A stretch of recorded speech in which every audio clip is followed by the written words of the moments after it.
When we talk about sin, we tend to talk about the things that we do that are wrong.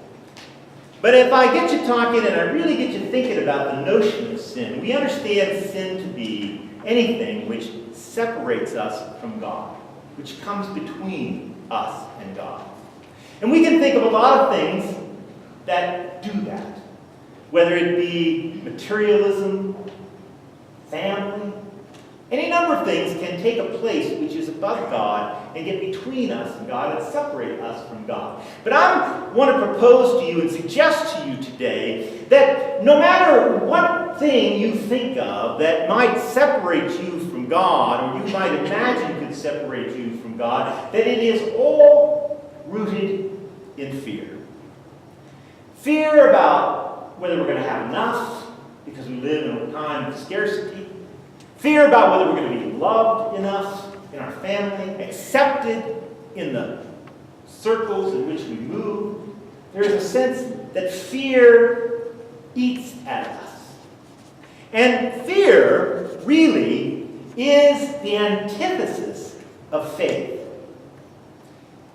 I suggest that fear just sort of hangs on us.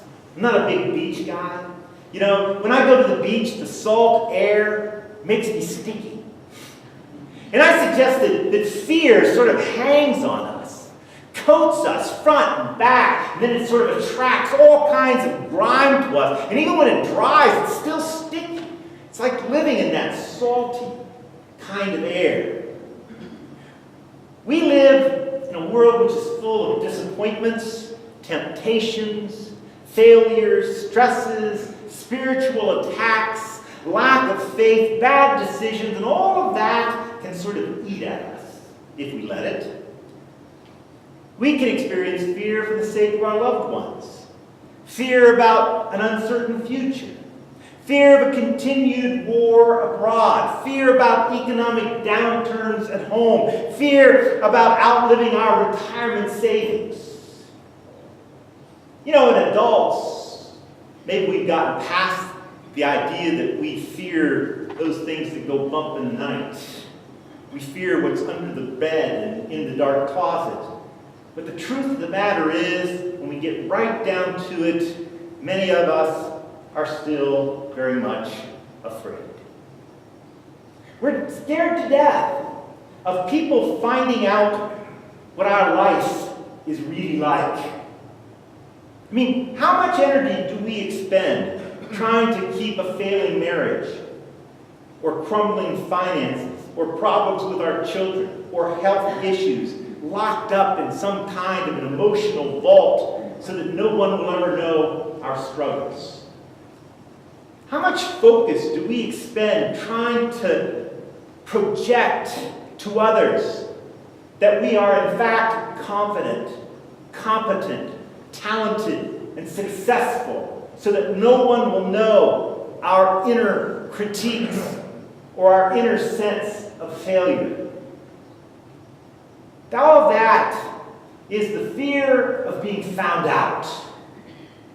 Found out that we are not as put together, or as smart, or as carefree as we'd like to project to the world. Found out that our lives have problems too. Found out that sometimes our struggles consume our thoughts, keep us awake at night, and make our lives more of a struggle than they need to be. Now, of course, we can sit here and say, yeah, but we've got it pretty good. There are people out there around the world who live with the fear of war and famine and the rise of evil leaders. And they fear for their lives day in and day out. They fear for the lives of their children. So who are we to complain? But I'm not interested today in minimalizing our daily fears and our daily concerns, because I think that at the core, our fears and the fears of others in the world are really the same thing. They are rooted in fear. Fear of being found out. the fear of how the end of life will look for me. All of those things really are still rooted in the fear of death, the fear of our own mortality, the reminder that we are not even close to being invincible. We are fragile. We are held together by tendons and synapses, and our lives are even more fragile. Truth be known, most of our lives are a mess. And if it weren't for a little spit and scotch tape, a lot of us would just crumble to the ground.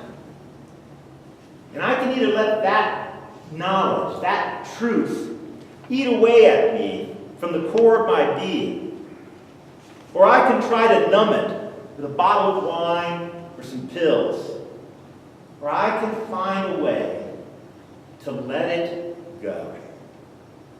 To let go of the fear. And to learn to live my life with confidence and joy. And that, friends, is what Jesus offers us today in our gospel lesson. Our gospel lesson is about fear. Jesus has just, in Matthew's gospel, commissioned his 12 disciples and sent them out into the world on a mission of their own, a mission during which they will both exercise great authority and also demonstrate profound trust. For while they are out there, they will have the power to cast out demons, they will heal the sick, they will take no money or extra provisions, but they will depend completely upon the grace of God to support them in their travels. And they are afraid. And so Jesus sits them down before he sends them out.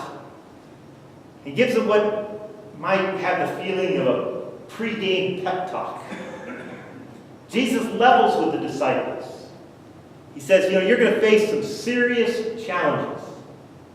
If those people don't like me, they certainly aren't going to like you. If they don't like what I have to say, they certainly are not going to take it coming from you. There will be all kinds of challenges. You will face rejection and slander, persecution, maybe even death.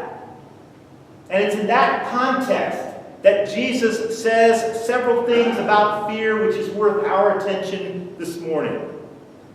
Jesus says, have no fear of them. Have no fear. In the Bible, whenever an angel shows up, what's the angel say? Do not be afraid. For nothing that is covered will not be uncovered. Nothing that is secret will not become known. Even the hairs of your head are counted, so do not be afraid. There is nothing in your life which offends God. Nothing in your life which God cannot accept. Nothing in your life which makes you somehow less valuable or less important to God. All of your secrets are known. And God still loves you and still cares for you.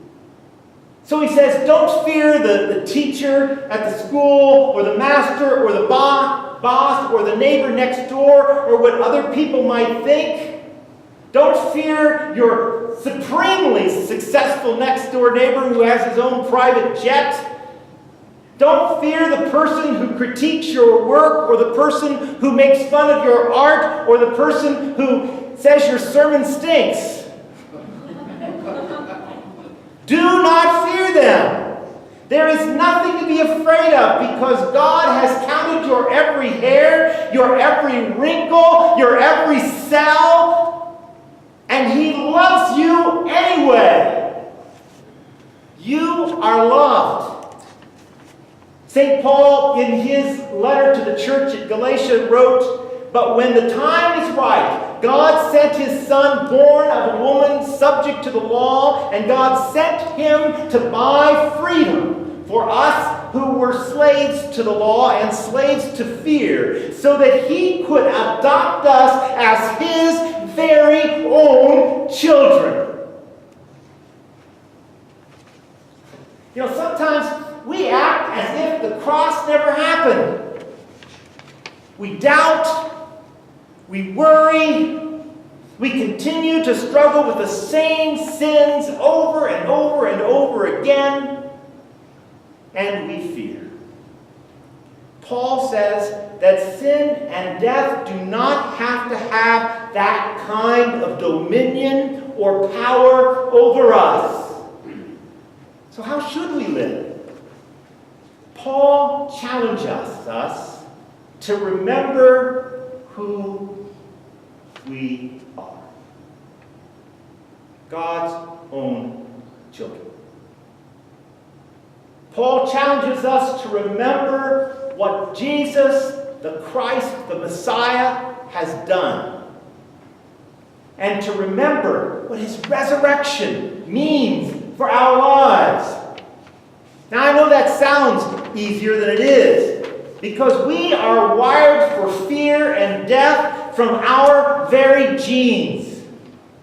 And our culture has wired us to be successful and then done us the disservice of telling us what successful means, which has absolutely nothing to do with what God thinks success means.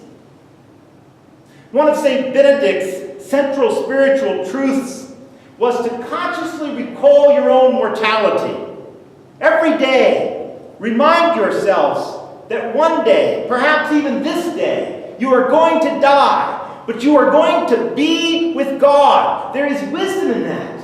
There is wisdom in that because for Christians, death holds absolutely nothing to fear. And there is nothing in the world which people who are faithless fear more than death. So if death is no longer something to be afraid of, what are all those other things?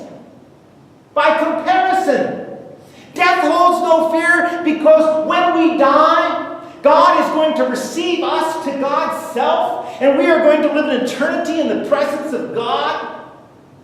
And we will be full of joy and wonder.